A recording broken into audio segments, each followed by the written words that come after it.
그러므로 우리가 낙심하지 아니하노니 우리의 겉사람은 낡아지나 우리의 속사람은 날로 새로워지도다.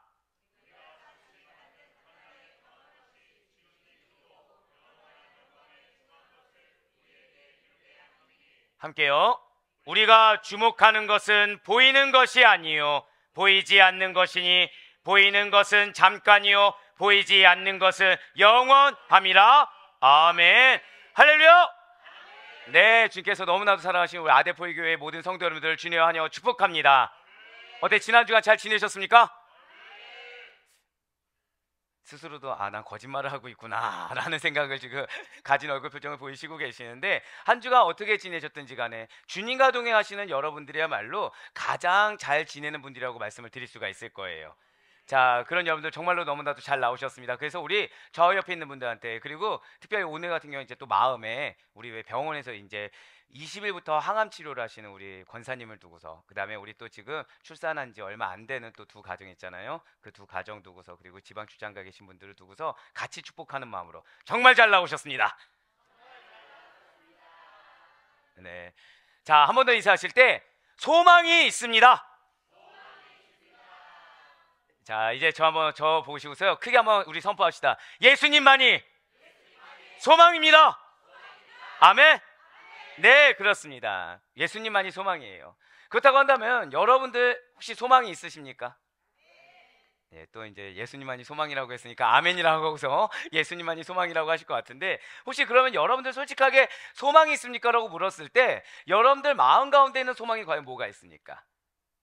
누군가는 물질의 소망이 있을 수 있고요, 누군가는 자녀에 대해서 결혼이라든지 취업에 대한 소망이 있을 수 있고요, 누군가는 건강 회복에 대한 소망이 있을 수 있겠죠.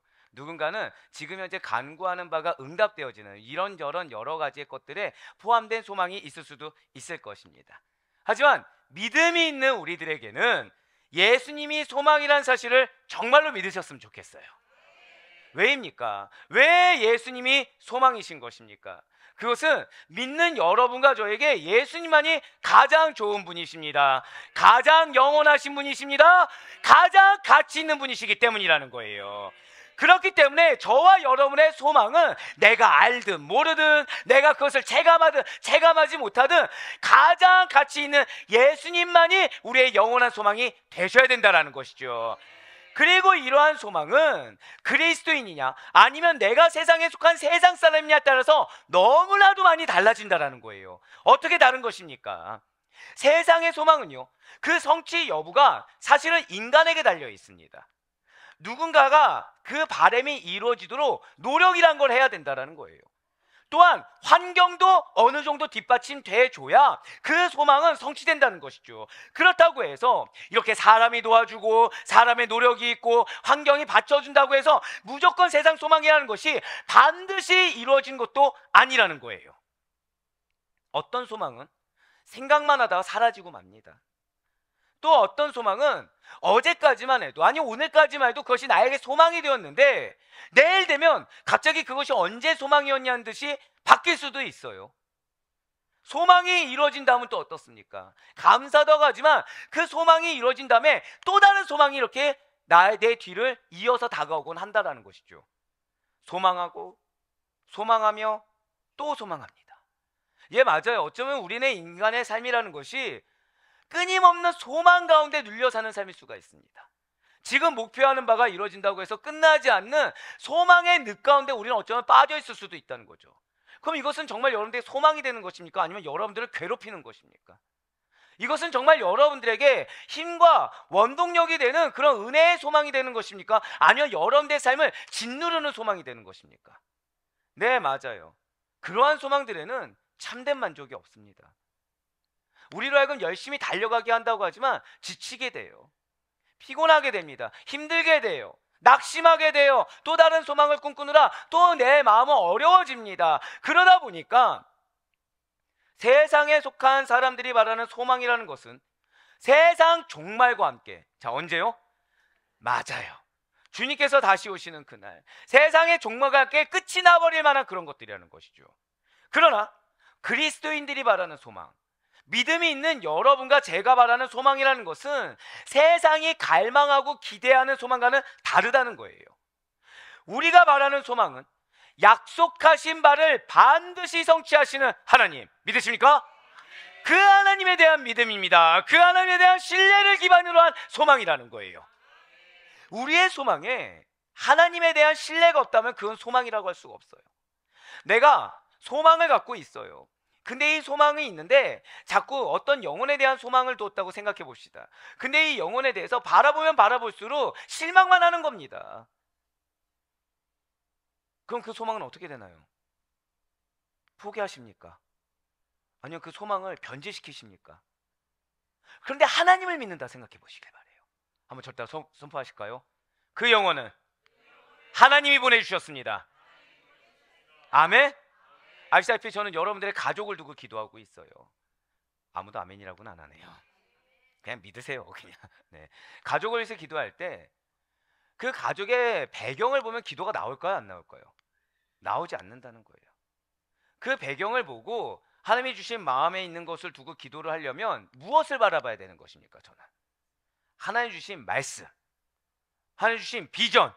절대 고백하실까요? 나에게는 약속이 있습니다. 나에게는 기업이 있습니다. 아멘? 이 말씀을 믿어야 그 소망은 실제가 된다는 것입니다. 이 말씀을 믿지 않으면 우리의 소망이라는 거, 아무리 기도한다고 하지만 하나님께서 반드시 나에게 말씀을 주셨을 때는 이것은 신실하신 하나님, 성취하신 하나님께서 반드시 이루실 것입니다. 그 신뢰가 없으면 우리는 세상 종말에 끝날 만한 헛된 소망만을 품을 수밖에 없다는 거예요. 예, 맞습니다. 그리스도인의 소망은 이루어질 것에 대해서 하나님에 대한 믿음과 신뢰를 기반으로 한 소망이다 보니까 이루어질 것에 대해서 전적으로 하나님만을 의지하고 의심치 않는 소망인 것입니다. 이러한 그리스도의 소망은 절대 고백하실게요. 나의 소망은 반드시 성취됩니다. 아멘? 그것이 바로 세상의 기대와 소망과 갈망과 차이점이 있다는 거예요. 여러분들의 능력이 있어서 성취되는 것이 아닙니다. 주신 이가 누구십니까? 하나님이 주셨어요. 주신 이가 하나님이시라면 이루시는 이도 하나님이십니다. 그때는 하나님이 아시지만 궁극적으로 무엇이라고요? 절대 고백하실게요. 하나님께서 주셨습니다. 이것이 가장 중요하다는 거예요. 그 과정이 내가 생각한 과정과는 다를 수가 있겠죠. 지금 내 눈으로는 내 마음이 썩어 문드러질 수도 있을 것입니다. 답답할 수도 있어요. 어려울 수도 있어요. 낙심할 만한 여러 가지 조건이 주어질 수도 있겠죠. 하지만 여러분들 기억하시길 바라요. 그걸 바라보는 여러분들이 중요합니까? 주신 하나님이 중요하십니까? 그거를 잊지 말아야 된다는 거예요. 하나님이 주셨는데 자꾸 내가 티미하게 만든다는 거죠. 하나님이 주셨는데 내가 자꾸 그 비전을 타협하면서 내가 어느 정도 타협점을 찾고 있더라는 것입니다. 하지만 아니에요. 주신 이가 하나님이시면 이루시는 이도 하나님이십니다. 믿길 바래요. 우리의 인생에 있어서 무엇이 가장 중요합니까? 믿음이 가장 중요해요. 그 하나님이 여러분들의 문제를 바라봤을 때 어떤 문제를 가장 크게 여기시겠습니까? 절대 고백하실게요. 나의 믿음이 가장 큰 문제입니다. 할렐루야. 나의 믿음이 가장 중요한 문제예요. 왜요? 믿음은 구원과 관련이 있거든요. 교회의 존재 가치가 무엇이라고 말씀드렸습니까? 교회는 무엇을 위해서 존재하나요? 맞아요. 구원을 위해 존재하는 곳이 교회입니다. 영생을 위해 존재하는 곳이 바로 교회예요. 그렇기 때문에 교회는 믿음이 회복되어야 됩니다. 교회는 믿음으로 말미암아 소망이 회복되어야 돼요. 할렐루야. 그래서 그 소망으로, 그 믿음으로 여러분들 삶 곳에서, 삶 가운데 곳곳마다 절대 고백하실게요. 나를 통해 믿음이 증명됩니다. 할렐루야. 그것을 놓치지 말아야 된다는 거죠. 예, 그렇습니다. 세상의 소망과 달리 그리스도인의 소망은 하나님께서 주셨고 하나님께서 약속하신 대로 반드시 지키시사 이룩해 주시는 것이 바로 그리스도인의 소망인 거예요. 하나님 나라 백성들에게는 절대 고백하실게요. 하나님께서 약속하셨습니다. 예, 맞아요. 하나님께서 약속하신 영원한 소망이 있다는 사실을 잊지 마시길 바랍니다. 영원한 소망을 놓치지 않고 살아가야 될 책임. 제가 방금 어떤 단어를 썼어요? 책임이 있다는 거예요. 우리의 책임은 다른 거 아닙니다. 여러분들 형통한 거요? 무탈한 거요? 주님께 달려 있어요. 믿으십니까? 주님이 우리에게 원하시는 건 딱 하나라는 거죠. 영원한 소망을 놓치지 않고 살아가야 될 책임. 믿음의 책임이 우리에게 있다는 거예요. 우리를 통해서 어떻게 저 사람은 저렇게 살아갈 수가 있지? 어떻게 저 사람은 저 어려운 환경 가운데, 힘든 환경 가운데 저 소망을 놓치지 않을 수 있지? 저 사람이 붙드는 소망은 무엇이지? 정말 저 사람 보니까 하나님은 살아계시네? 그런 증거자가 돼야 된다는 거예요. 우리는 지난주부터 하나님 나라 백성들이 따라야 될 생활 법칙에 대해서 배우고 있습니다. 무엇입니까? 견고한 소망의 삶이 여러분과 저의 생활 태도이자 법칙이 된다는 거예요. 그리고 이러한 소망이라는 것은 단순히 썩어 없어질 세상 소망이 아니라는 것이죠. 견고한 소망은 영원합니다. 절대 한번 고백하실까요? 나의 소망은 견고합니다. 이 소망은 영원합니다. 아멘? 여러분들 자녀 두고 기도하고 계십니까? 그럼 자녀 보면 답이 있으십니까? 이쪽은 없고 이쪽만 살짝 존재하는 걸로. 근데 그 자녀에 대한 소망은 반드시 이루어집니다. 갑자기 왜요? 갑자기 방금 전에 아멘 안 나오셨잖아요. 갑자기 왜요? 이유는 하나예요. 누가 주셨습니까? 그거 잊지 마세요. 자녀에 대한 비전 누가 주셨습니까? 그걸 놓치지 마세요. 내 눈으로 판단하면 지금 나이가 보이고 지금 현실이 보이고 지금 막막한 문제거리들만 보입니다. 부모니까 더 그래요. 하지만 하나님의 눈으로 보세요. 누가 주셨다고요? 주신 이가 하나님이시면 책임지는 이도 하나님이십니다. 저 따라 고백하실게요. 하나님께서는 나의 믿음을 보십니다. 이걸 잊지 마세요. 내가 믿음이 없으니까 보내주신 영혼이 누가 보내셨다고요? 그러면 앞에 있는 영혼이 내 배우자가 되었든 내 자녀가 되었든 어떤 영혼입니까? 주인이 누구십니까? 갑자기 말수가 배우자가 들어오니까 적어지셨네요. 지금 따깍따깍거리는 소리가 또 들리시죠? 제가 항상 드리는 말씀 있죠? 중요한 메시지일수록 방해가 있다. 지난주 이것 좀 틀어주세요. 네, 지난주에 보니까 차라리 마이크를 잡고 하는 게 훨씬 낫겠더라고요. 네, 중요한 메시지일수록 방해가 있습니다. 중요한 메시지일수록 결국 여러분들의 눈의 관점이 바뀌어야 된다는 거예요. 여러분들의 눈의 관점이 하나님의 관점이 돼야 됩니다. 다른 거 생각 안 하셔도 돼요. 하나님이 보내셨다. 이걸 놓치지 않는다고 한다면 여러분들이 보는 문제점에 대해서도 분별하게 됩니다. 이것이 정말로 영원한 나의 사랑하는 배우자, 나의 사랑하는 자녀의 발목을 잡을 만한 정말 문제가 되는 것인지, 아니면 하나님께서 지금 나에게 한 번 더 저 따라 고백하실까요? 믿음의 분량. 맞아요. 믿음의 분량으로 주신 기도 제목인지를 분별할 수가 있다는 거예요. 기도 제목이면 누구랑 해결을 봐야 됩니까? 남편하고요? 아내하고요? 자녀하고요? 아니죠. 하나님하고 해결 봐야죠. 그걸 잊지 말아야 된다는 거예요. 그때 사단은 조급증이란 걸 줍니다. 조급증이란 걸 줘요. 하지만 우리의 소망은 어떻다고요? 영원합니다. 우리의 소망은 견고합니다. 반드시 성취될 만한 것을 주셨다는 사실을 잊어서는 안 된다는 거예요. 그래서 그 영원한 소망, 결국 무엇입니까? 자녀와 배우자, 그 배우의 그 전체에 누가 주관하고 계시다고요? 하나님, 예수 그리스도. 그분께 소망을 두지 않으면 내 삶은요, 위크포인트 천지입니다. 내 삶은 불안 요소 투성이라는 거예요. 하지만 그 하나님을 바라본다고 한다면 내 삶만큼 형통한 삶은 없다는 거예요. 형통이 무엇입니까? 다른 것이 아니에요. 절대 한번 고백하실까요? 하나님께서 나와 동행하십니다. 할렐루야. 이거 이상 형통함이 어디 있겠습니까?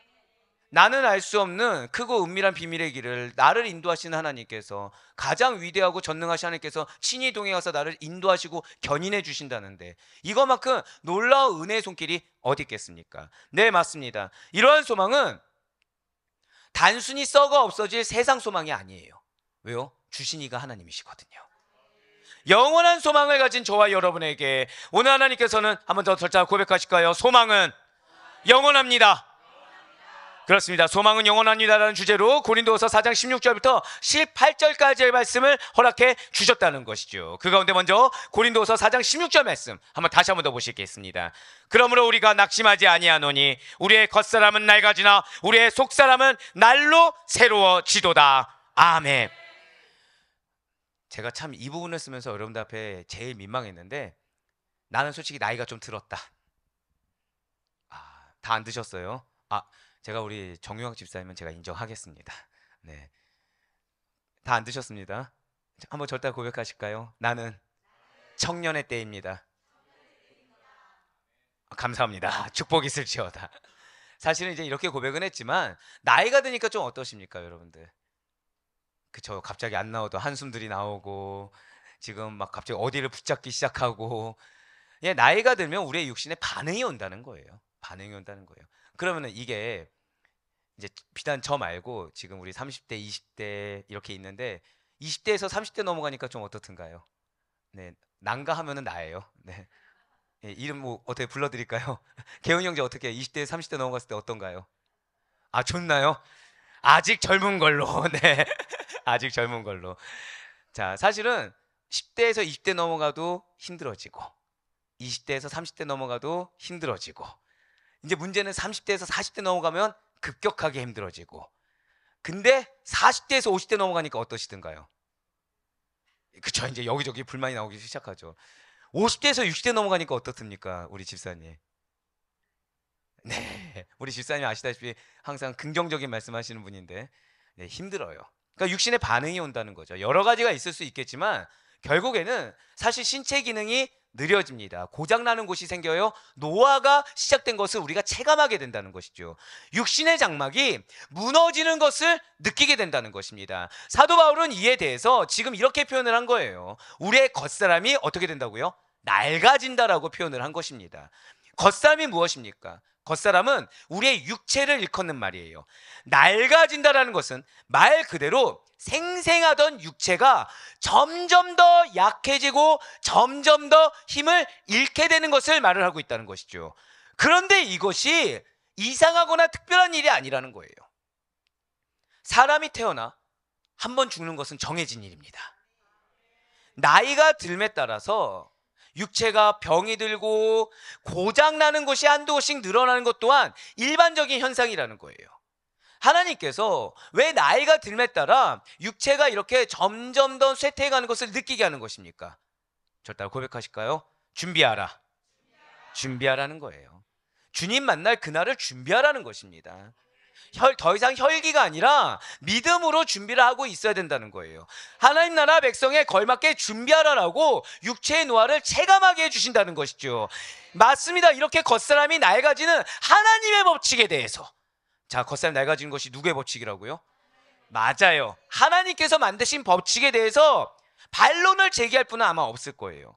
어쩌다 한두 분 소수의 사람이 해가 지나면서 오히려 더 건강해지고 생기를 되찾는 좀 특수한 경우가 있을 수는 있겠지만 대다수의 분들이 세월의 흐름에 따라 노화를 막지 못하는 거. 왜요?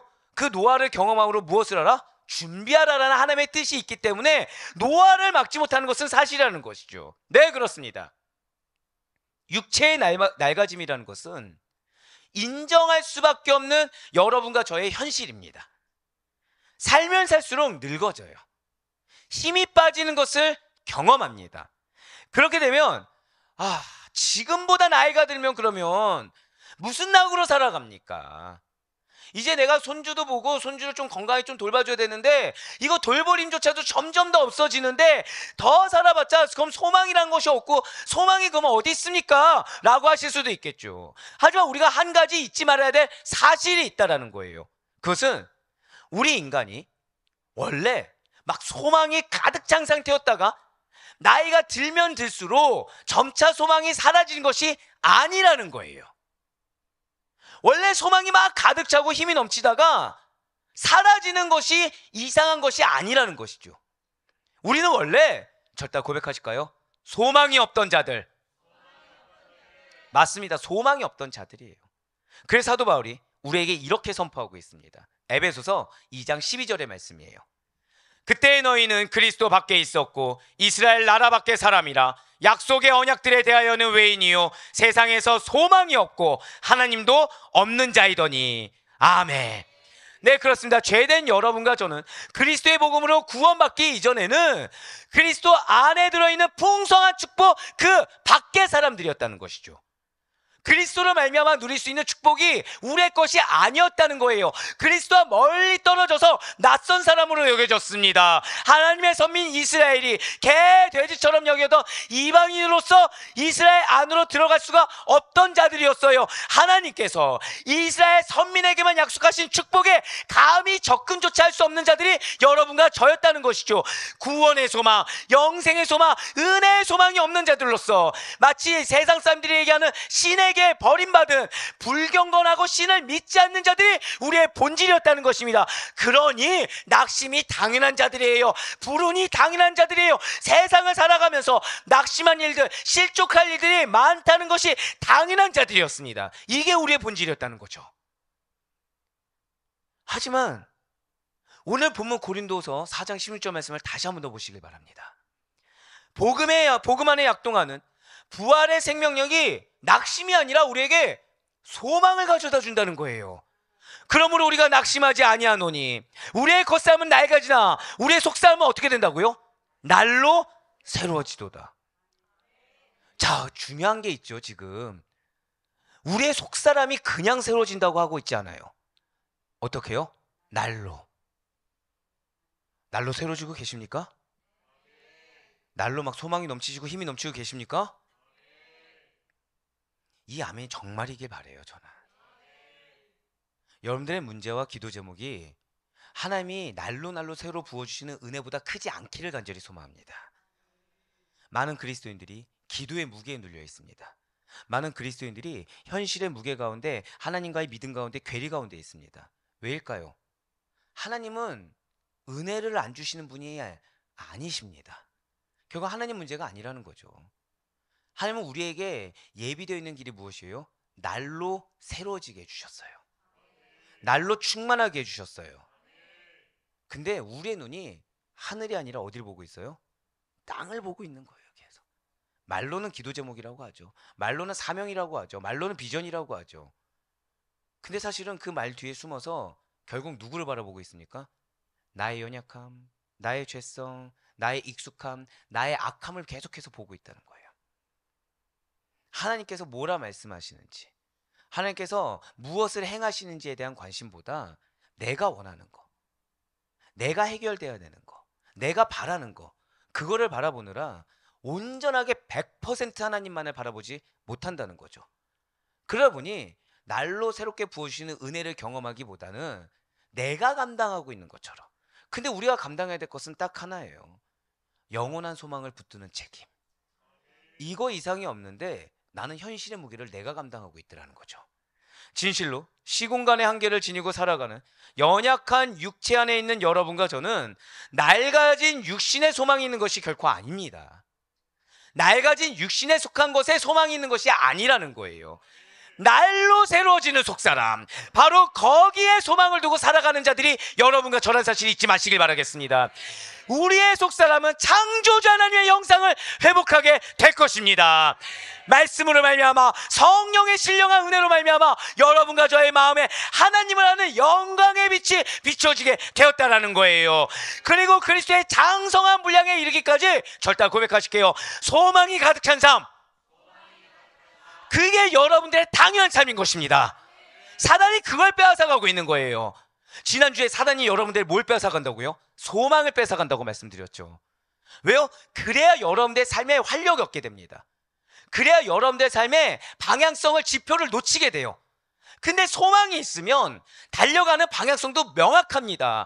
달려가는 길 가운데 하나님이 나에게 어떤 은혜와 능력과 힘을 주신 줄 명확하게 된다는 거예요. 모호한 신앙생활이 아닙니다. 절대 고백하실까요? 확실한 신앙. 예, 확실한 신앙을 우리는 부여하게 되게 된다는 것이죠. 무엇을 놓치지 않았을 때? 소망을 놓치지 않았을 때. 그렇다면 목사님, 세상에는 아예 소망이 없다는 것입니까? 아니, 예수님을 안 믿어도 교회 다니지 않는 사람들은 하고 싶은 것도 많고 이루고 싶은 것도 많습니다. 꿈도 있고요. 그들도 소망도 있고 소원이 무궁무진합니다 라면서 이렇게 질문할 수도 있겠죠. 하지만 반드시 잊지 마시길 바래요. 하나님 없이, 믿음 없이 우리들 눈에 보이는 소망은 소망이 아닙니다. 사도 바울은 로마서를 통해서 이렇게 명확하게 선포했어요. 로마서 8장 24절의 말씀입니다. 우리가 소망으로 구원을 얻었음에 무엇으로 구원을 얻었다고요? 이래서 소망이 중요한 거예요. 믿는다고 하면서 소망을 놓친 자들 자신의 믿음에 대해서 다시 한 번 더 돌아봐야 됩니다. 보이는 소망은 소망이 아니니 보는 것을 누가 바라리요. 지금 사도 바울이 무엇이라고 선포하였습니까? 구원을 소망으로 얻었다고 선포하고 있어요. 눈에 보이는 소망으로는 이러한 영원한 생명을 감히 취할 수가 없다라는 것이죠. 우리는 믿음으로 구원을 받았습니다. 장차 이루어질 영광의 소망을 붙들고 살아가는 자들이 여러분과 저의 본질이라는 거예요. 세상의 소망과 우리 믿는 자들의 소망은 반야하게 다르다는 것이죠.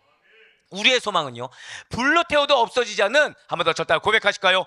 영원한 소망. 영원한 소망을 우린 붙잡고 살아가는 자들인 거예요. 반면에 믿지 않는 악인들의 소망이라는 것은 죽을 때 그들의 소망도 끊어집니다. 무엇이든지 하나님께로부터 나지 않는 것은 소멸되고 없어지게 된다는 거예요. 자, 절대 한 번 더 고백하실까요? 나의 가족은 하나님이 주셨습니다. 아멘? 이게 얼마나 축복된 선포란 말입니까? 제가 방금 뭐라고 말씀드렸어요? 무엇이든지 하나님께로부터 나지 않는 것은 소멸되고 없어지게 된다고 말씀드렸어요. 그럼 여러분들의 그 선포로 말미암아 여러분들의 가족을 누가 소멸시키지 않는 것입니까? 누가 영원하게 만드는 것입니까? 그 사실을 놓치지 말아야 된다는 거예요. 내 사랑하는 가족의 비전을 누가 끊고 있나요? 내 사랑하는 자녀와 배우자의 기업을 누가 제한하고 있는 것입니까? 나의 연약한 믿음이 제한하고 있다는 거예요. 나의 부족한 믿음이 오히려 그들의 나아갈 길을 막고 있다는 것이죠. 이래서 우리의 믿음이 중요합니다. 믿는 자에게 능치 못함이 없습니다. 믿으십니까? 근데 우리의 눈은 무엇이 불가능한지만 보고 있다는 거예요.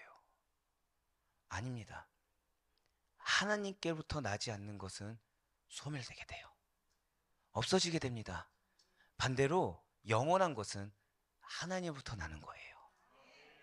저달 고백하실까요? 나의 가족은 하나님이 보내셨습니다.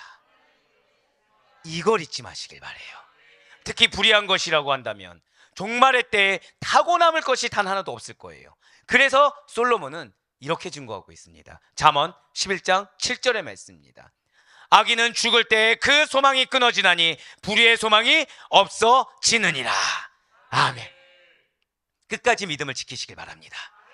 하나님 앞에 의인으로 서 있을 수 있는 여러분과 제가 되길 간절히 소망합니다. 왜요? 진실로 악인은 미래의 소망이 끊어져서 파멸에 던져질 것이기 때문이에요. 악인이 가진 불의한 소망들, 즉 세속적인 재물, 육체적인 쾌락, 인간적인 명예, 탐심, 그런 것들은 찰나적이고 비상적인 그런 소망들은 죽음과 함께 사라지고 말 것이라는 것이죠. 잠깐 있다 사라지고 마는 안개와 같은 인생이 우리네 인생이라는 거예요. 그런 우리들이 영원한 것을 소망할 수 있는 이유, 그런 우리들이 영원한 것을 확신할 수 있는 이유는 눈에 보이지 않는 영원한 것을 볼 수 있는, 절대 고백하실까요? 나에게는 믿음의 눈이 있습니다. 아멘. 저는 오늘 여러분들 다른 거 기억 다 못해도 이번 한 주간 이 믿음의 눈을 두고서 분별하시길 바래요.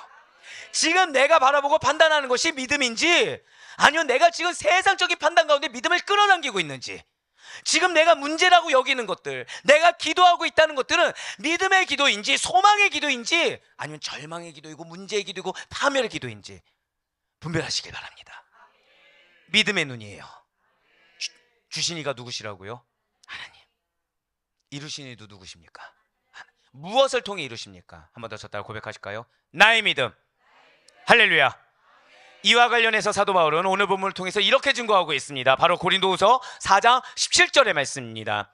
우리가 잠시 받는 환난에 경한 것이 지극히 크고 영원한 영광에 중한 것을 우리에게 이루게 함이니. 아멘. 만일 우리가요, 자, 믿음의 눈을 갖게 되면 이런 변화를 겪게 된다는 거예요. 지금 오늘 말씀을 보시길 바래요. 이 땅에서 여러분들이 환난이 있습니다. 아마 이 가운데 환난 없는 분들 없을 거예요. 오늘만 해도 아프신데도 오신 분이 계세요. 자, 그러면은 그 아프신 분이 오실 때 순적한 마음으로 오실까요? 그럼에도 불구하고 오신 걸까요? 그러면 나는 몸이 아프지 않지만 솔직히 마음이 어려울 만한 트러블이 있었다. 있으십니까? 감사해요. 저 혼자 외롭게 손들지 않게 해주셔서. 트러블이 있음에도 불구하고 나왔다는 거죠. 예, 맞아요. 우리네 일상 삶은 환란이 늘 있습니다. 언제까지요? 주일까지도 환란이 있어요. 우리는. 그런데 지금 말씀을 보세요. 환란이 어떻다고요? 경하다는 거예요. 가볍다는 거예요. 짧다는 거예요. 여러분들 정말 여러분들 환란 겪을 때 그렇게 느껴지십니까? 정말로 이게 환란이 나는 가볍다. 나 능히 이겨낼 수 있다. 이렇게 여겨지십니까? 그 순간이 딱 닥치시면 속이 뒤집어집니다. 그 순간 못 참겠어요. 죽을 것 같습니다. 근데 말씀은 뭐라고 하고 있죠? 환란이 어떻다고요? 가볍다는 거예요. 어려운 게 아니라는 거예요. 그렇게 큰 문제가 아니라는 거예요. 근데 나는 그 상황인데 어떻게 느낀다고요? 큰일 났다고 여겨지는 거죠, 지금. 이러면 내가 정말 죽을 것 같다고 여겨지는 겁니다. 어떻게 해도 직성이 안 풀리는 거예요. 내가 원하는 딱 그 목표점에 다다르지 않으면 직성이 안 풀리는 겁니다. 그런데 한 번 더 저 따라 고백하실까요? 나에게는 믿음의 눈이 있습니다. 이걸 잊지 마세요. 믿음의 눈을 갖게 되면 이 땅에서 환란이 잠시 받는다는 것을 깨닫게 됩니다. 이 환란이 잠깐 이 순간 나를 시험에 들게 하고 만다는 걸 깨닫게 된다는 거예요. 거기에서 끝나지 않고 더 큰 영원한 영광에 거해야 된다는 마음을 갖게 된다는 거죠. 그러니까 문제가 문제로 끝나지 않고 이 문제로 말미암아 무엇을 소망하게 된다고요? 영원한 영광을 소망하게 된다는 것입니다. 왜입니까? 환란이 가볍고 영광이 중요하기 때문이라는 거예요. 하나님이 믿음의 눈을 가진 자들에게 이 마음을 마치 공식처럼 준비해 놓으셨다는 거죠. 지금 이 말을 하고 있는 사람이 누구라고요? 사도 바울입니다. 진실로 사도 바울이 당한 고난과 고통은 여러분도 아시다시피 죽음을 불사할 정도로 심각하고도 무거운 고난이었어요.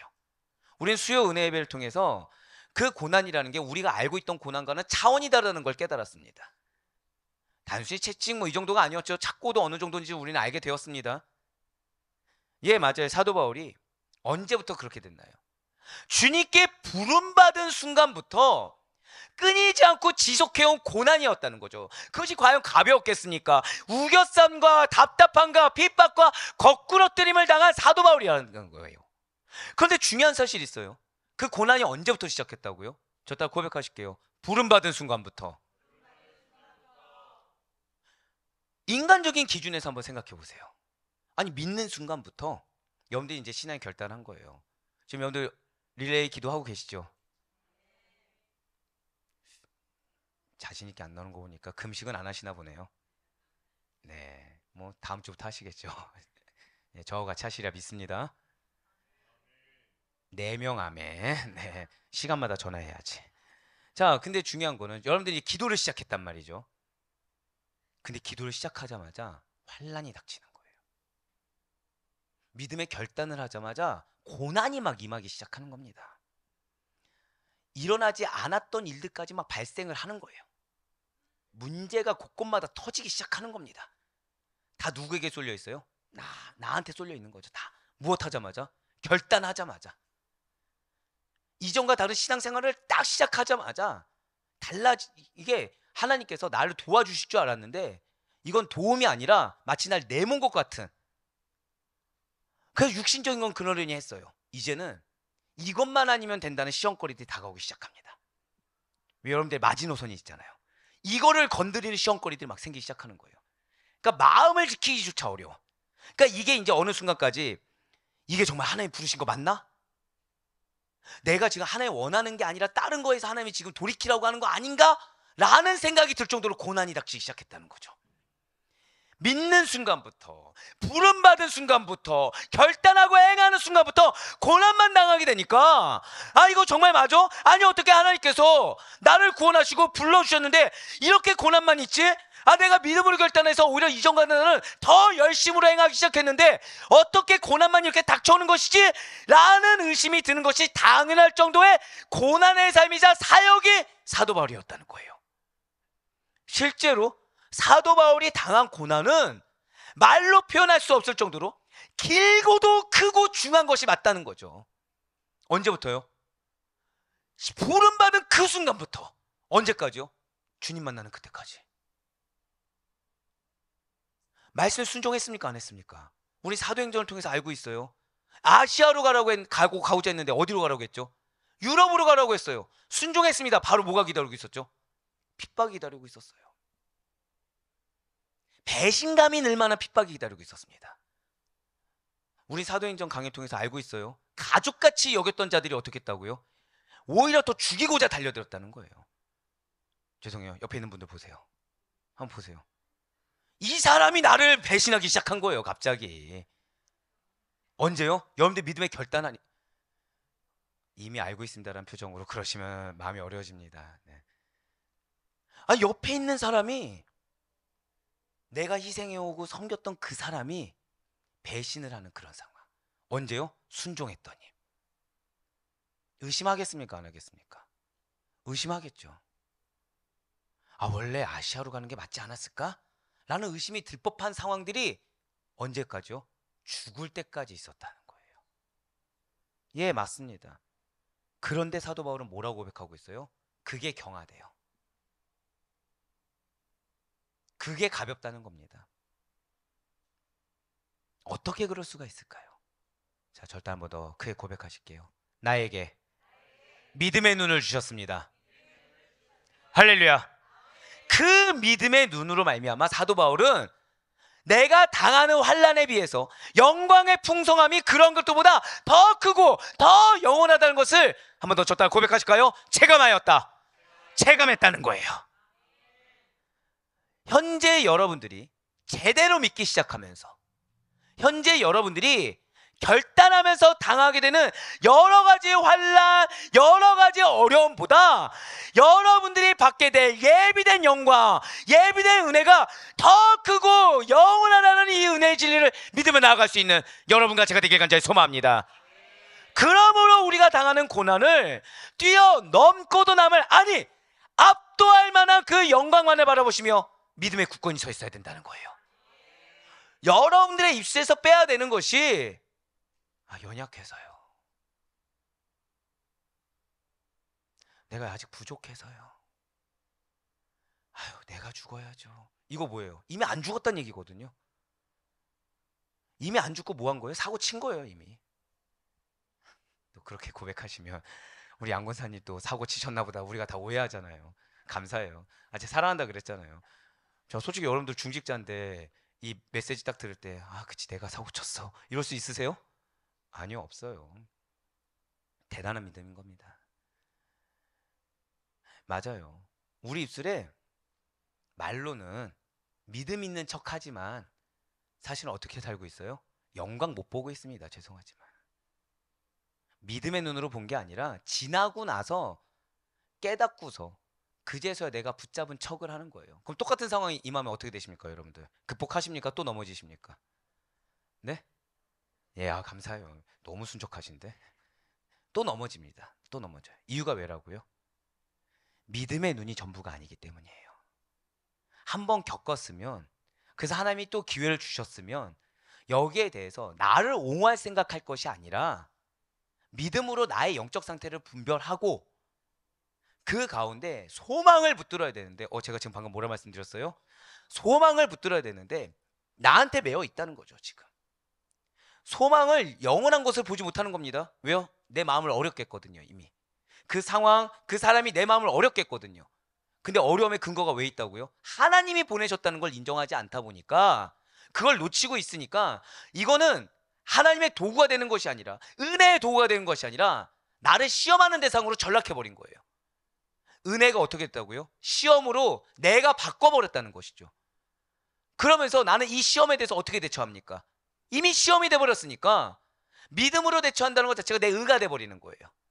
그러니까 내가 인내한 거죠. 내가 헌신한 거죠. 내가 희생한 거죠. 이거 누구의 의입니까? 인간의 의입니까? 믿음의 의입니까? 인간의 의가 되니까 한계가 존재하는 거예요. 잘 인내하다가 그래서 폭발을 하는 거죠. 잘 참아서 행해 오다가 확 드러나 버리는 거예요. 그러고 나서 얘기를 뭐라고 해요?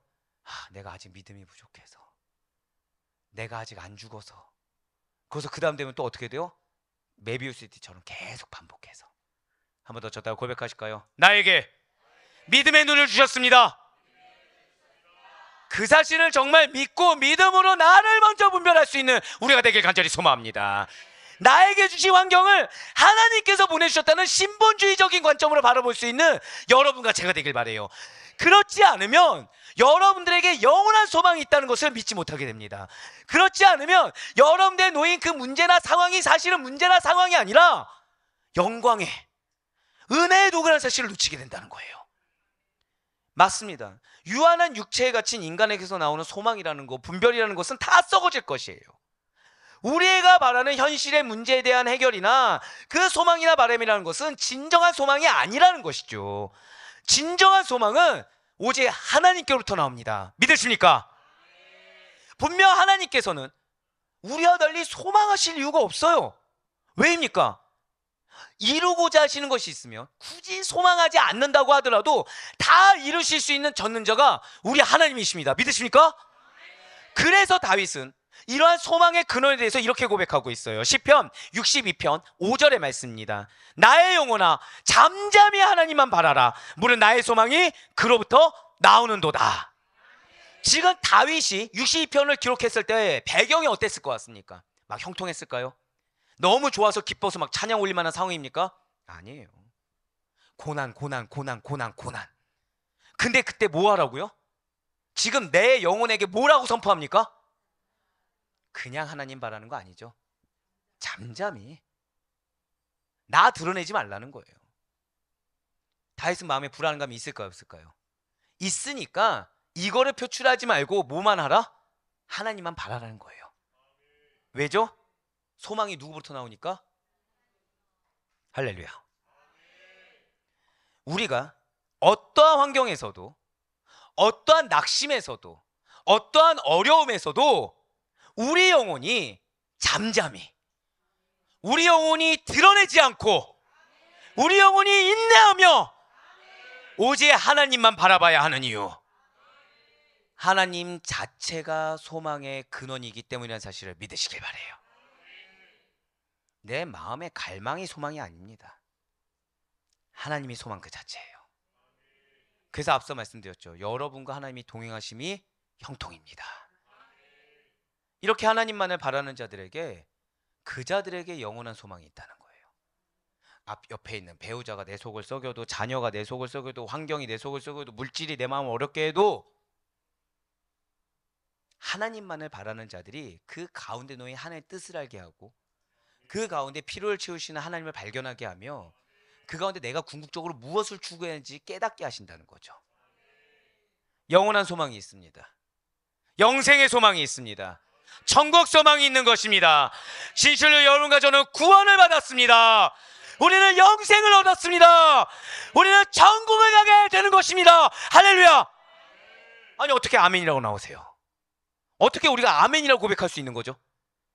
믿기 때문이라는 거예요.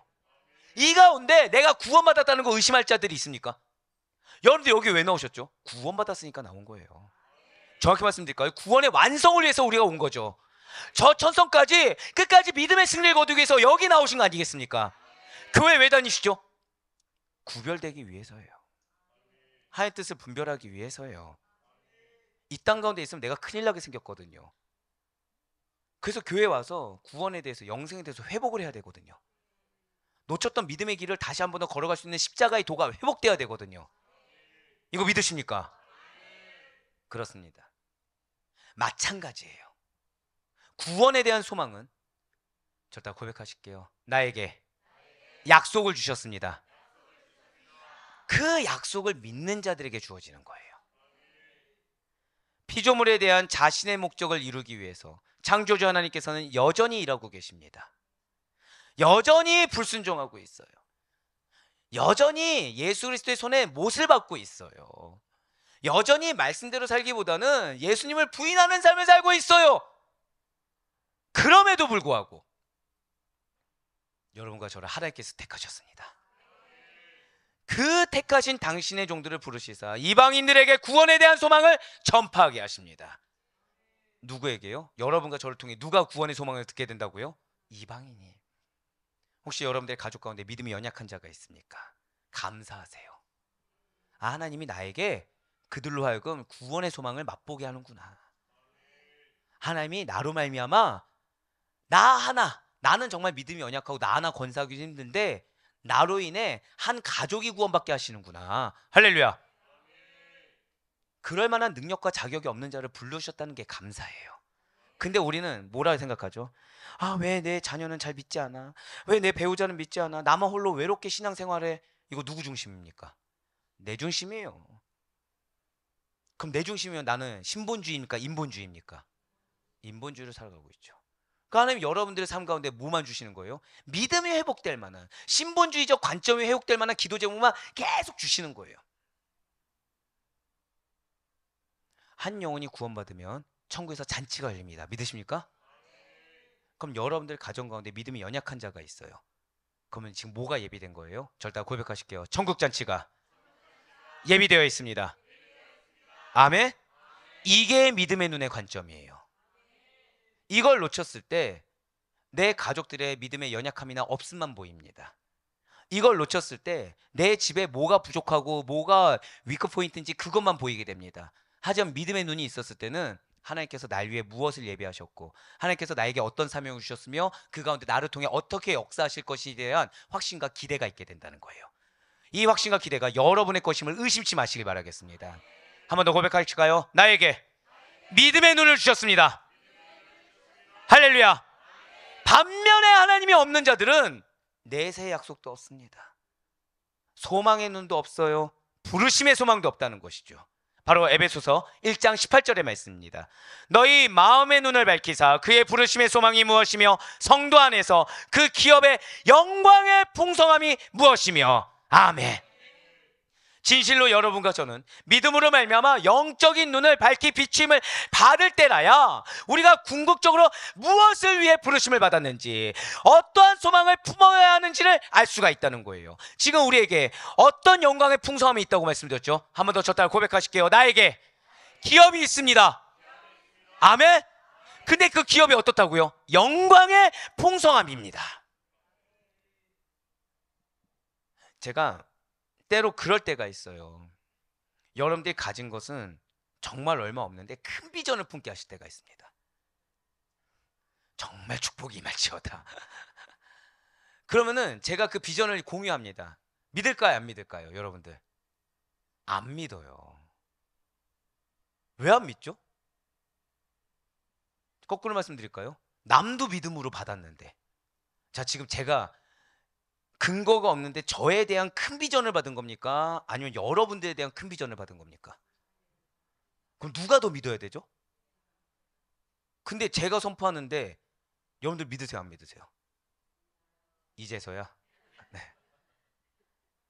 믿어야 돼요. 주신 이가 하나님이시면 행하시고 이루신 이도 하나님이십니다. 무엇을 통해서요? 한 번 더 저따 고백하실게요. 나의 믿음. 여러분들의 믿음을 통해 역사하는 거지 여러분들의 근거를 통해 역사하는 하나님이 아닙니다. 여러분들의 믿음을 통해 역사하는 거지 여러분들의 문제 해결 능력을 가지고 역사하는 하나님이 아니세요. 하나님 여러분들에게 바라신 건 오직 단 하나, 믿음입니다. 우리가 기업이 되는 우리가 하나님 안에 거할 때만이 하늘의 소망이 얼마나 영원하고 풍성한지를 알 수가 있어요. 결국 내가 그 소망이 영원하고 풍성한 걸 못 느낀다. 내가 어디 안에 없는 거예요? 하나님 안에 거하고 있지 않는 거예요. 믿음이 전부가 아닌 것입니다.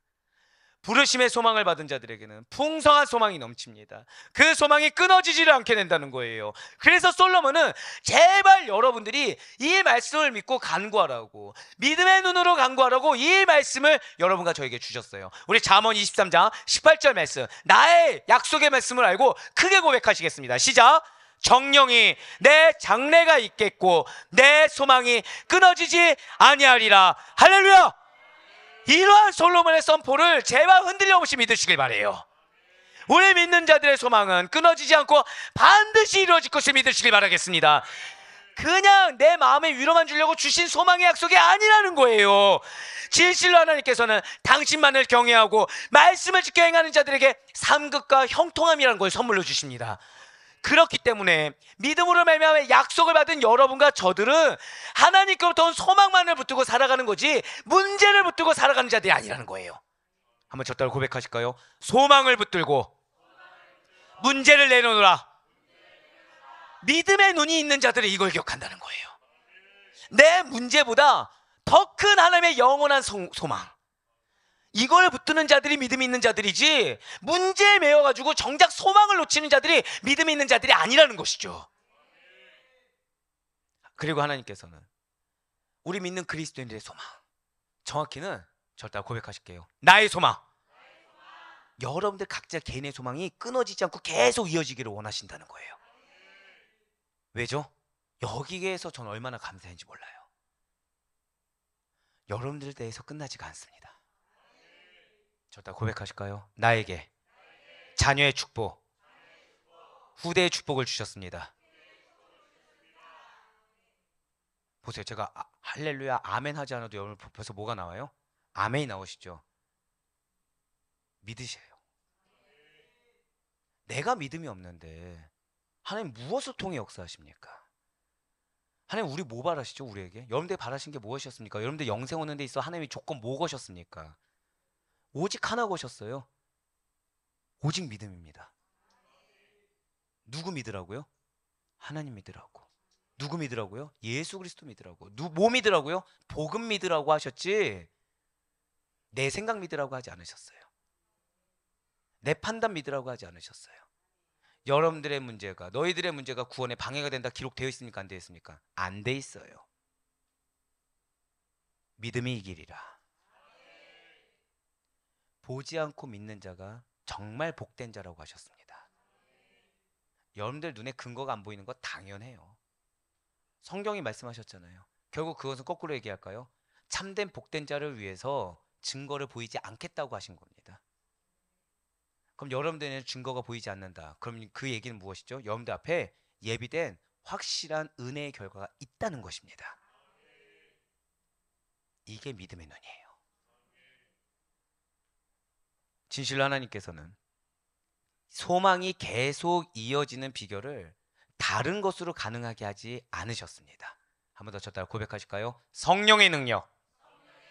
우리의 믿음이 중요한 이유가 바로 이거예요. 성령의 능력으로 가능하게 하셨어요.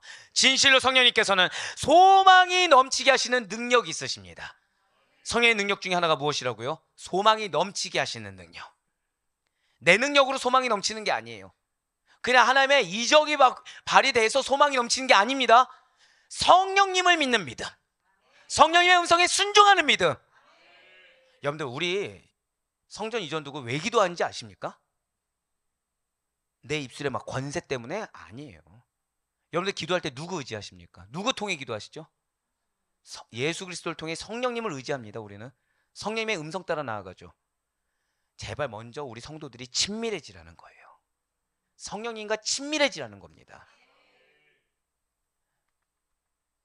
저하고 친밀해질 필요가 없어요. 저하고는 영적으로 소통하면 되고 여러분들 개개인적으로 성령님과 소통하셔야 돼요. 그래야 자 우리 아레포유교회 새로운 성전이 무엇을 위해서 성전을 지금 우리가 이전하는 겁니까? 다음 세대와 그 다음에 또 뭐였죠? 배운 대로 또 구원의 계승. 우리 성도님들의 원활한 예배를 위해서 가는 거죠. 처음 하셨군요. 너무 다음 세대에만 집중하고 계시는데 그 원활한 예배가 무엇이죠? 예배가? 말씀 들으면 끝납니까? 그냥 찬양하면 끝납니까? 임재예요. 예배를 통해 여러분들은 임재하심을 경험해야 됩니다. 그냥 말씀 통해서 내가 은혜 받고 끝났다 이러면 안 돼요. 결단이 나와야 됩니다. 회개가 나와야 되고요. 하나님이 나에게 뭘 원하시는지 깨달음이 있어야 됩니다. 그래서 예배로 인해서 체험심이라는 게 있어야 돼요. 지식적으로, 영적으로, 의지적으로 체험심이 있어야 됩니다.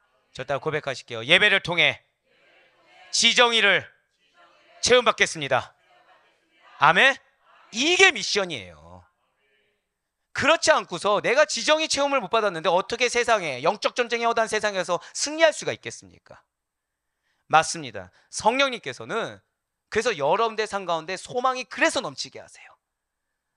그래서 그 소망에 넘치는 삶으로 체험받게 하는 것입니다. 우리가 회개의 삶을 살아야 하는 이유가 바로 근데 여기에 있어요. 아기는 성령님이 없습니다. 아기는 성령의 능력을 덧입지 않았기 때문에 소망도 없어요.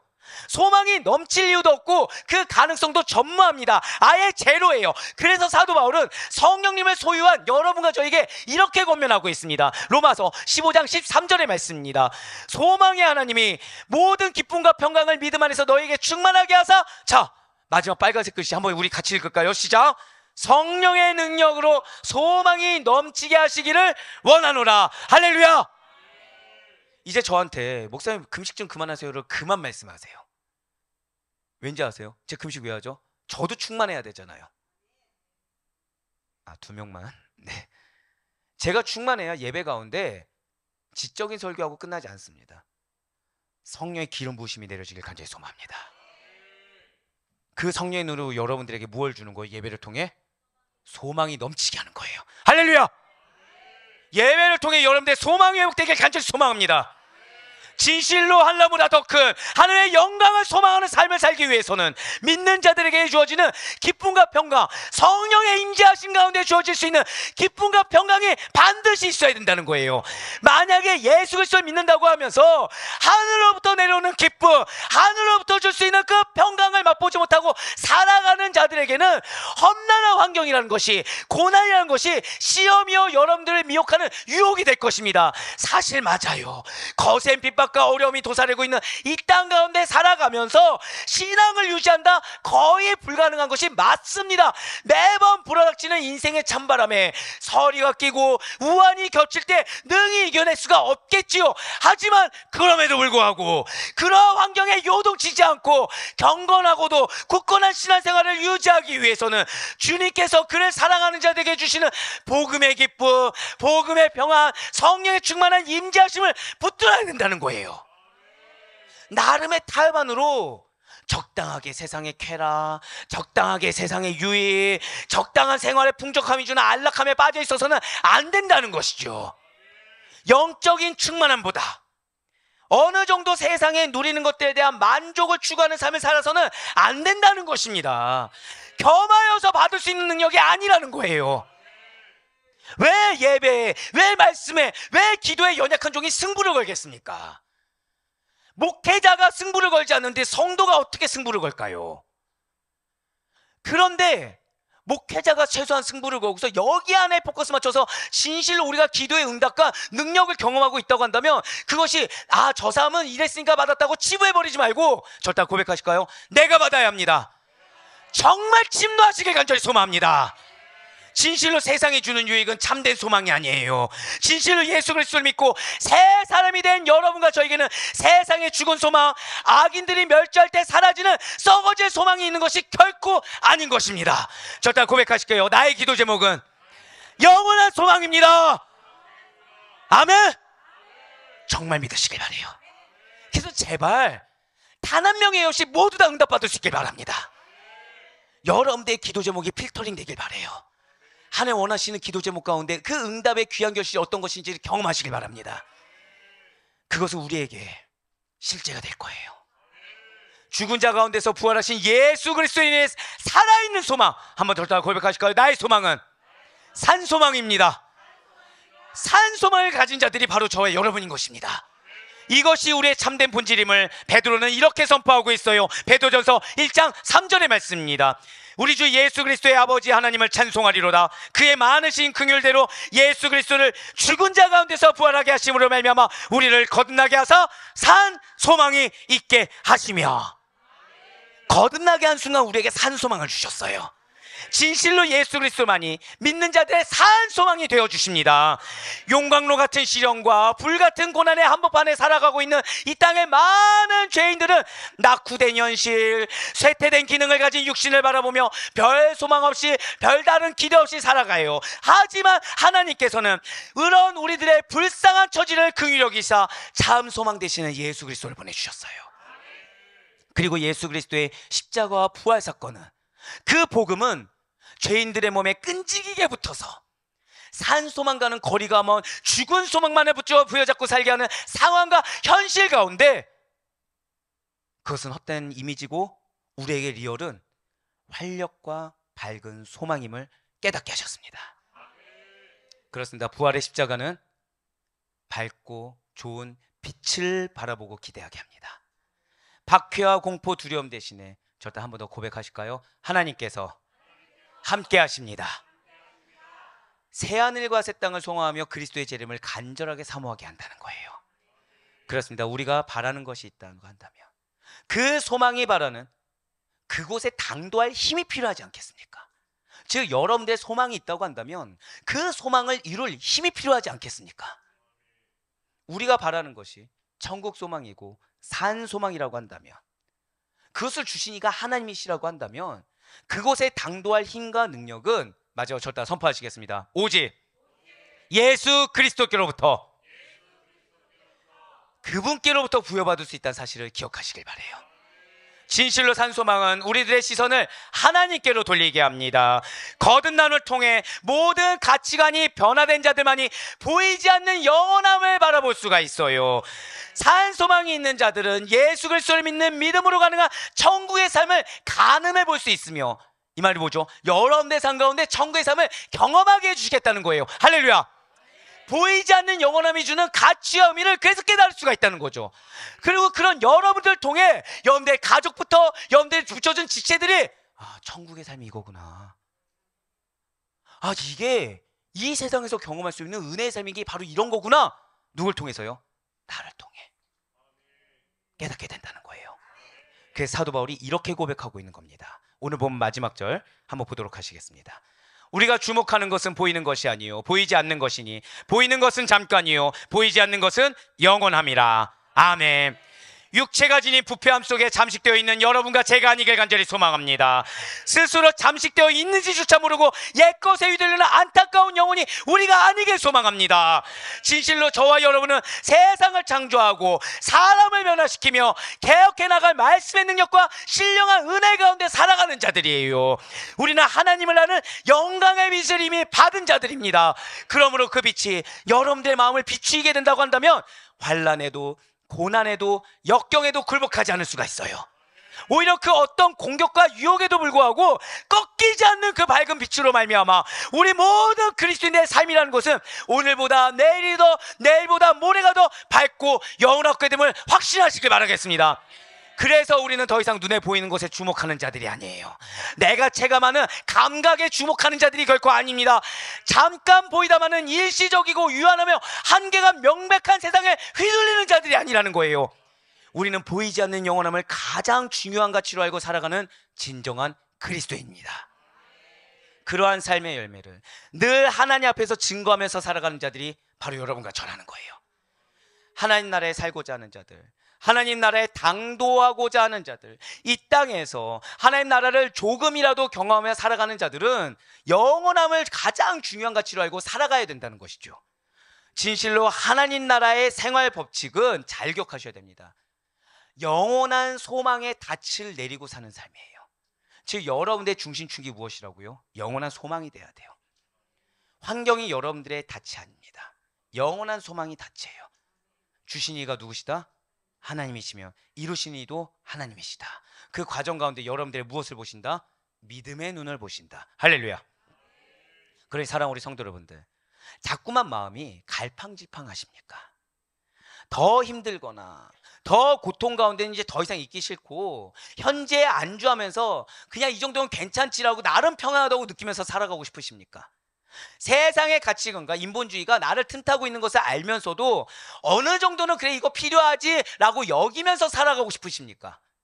하다못해 사단이 나를 시험을 주는 걸 알고 있으면서, 사단이 나의 견고한 소망을 없애려고 시도하는 것조차 알고 있으면서도 그냥 모르는 척, 싸우기 싫어서 내가 힘들고 내가 지쳤다는 이유 하나로 남 핑계 대면서 모르는 척 가만히 있고 싶으십니까?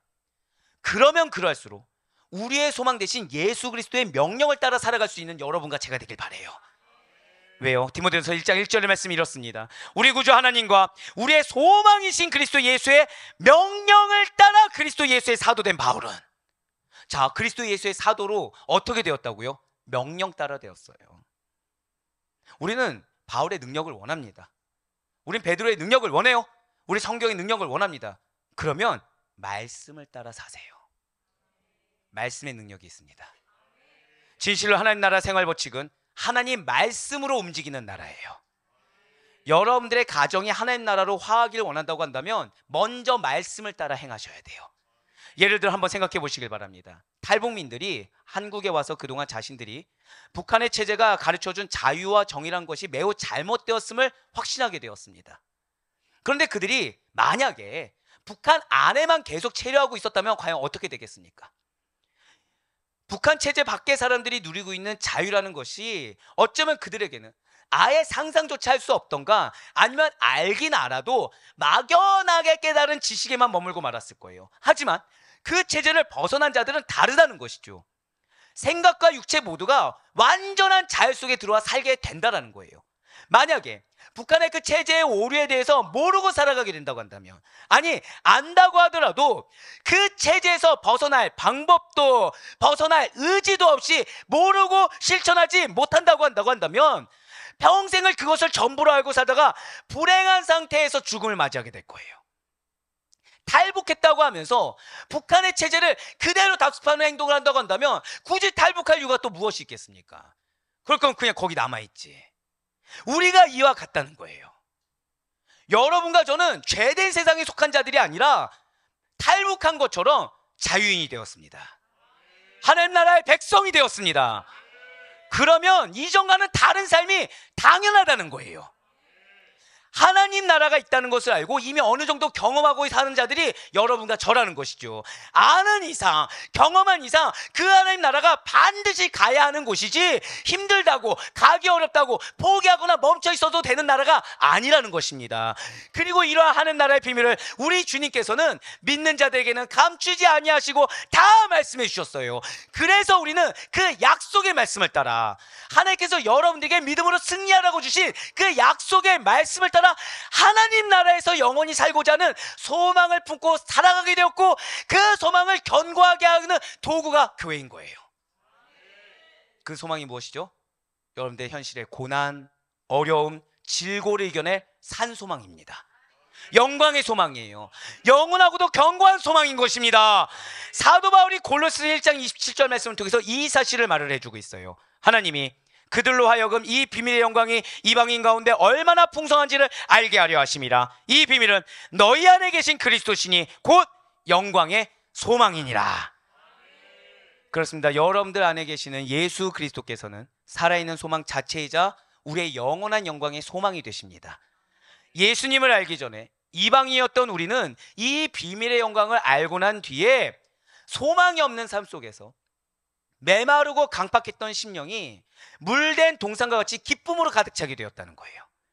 우리의 두려움이 놀라운 평강으로 바뀌게 되었다는 것입니다. 진실로 우리 주 예수 그리스도께서는 스스로 존재하실 뿐만 아니라 알파요 오메가이시며 영원하십니다. 그 영원하신 예수님과 영원히 함께 사는 삶, 마지막으로 저를 고백하실까요? 그것이 나의 삶입니다. 하늘나라 생활 법칙은 다른 것이 아니에요. 영원한 소망 대신 예수님 안에 거하며 사는 삶. 그 예수님께서 지금 이 순간에도 영원히 변치 않는 사랑과 은혜로 여러분과 함께하고 계시는 삶이란 사실을 잊지 마시길 바랍니다. 그 안에만 거하기로, 그리하여 주님께서 원하시는 나의 모습 그대로 순종하며 나아가 하나님 나라에 합당하고 걸맞는 모습으로 살아갈 것을 결단하며 나아가는 믿음의 눈을 소유한 여러분과 제가 되길 간절히 소망합니다. 그리하여 바라고 남기는 예수님만이, 그리고 그분 안에 거하는 삶이 진실로 영원한 소망이 성취되는 삶이라는 사실을 증거하는 가운데 급히 내리다 사라지는 소나기가 아니라 늘 항상 은근히 대지를 적시며 생기를 주는 이슬과 같이 매일 새벽마다 새로지는 여러분들의 소망의 삶이 될 수 있기를, 그 영원하고도 견고한 소망의 삶이 증거될 수 있기를 주님의 이름으로 간절히 축원합니다.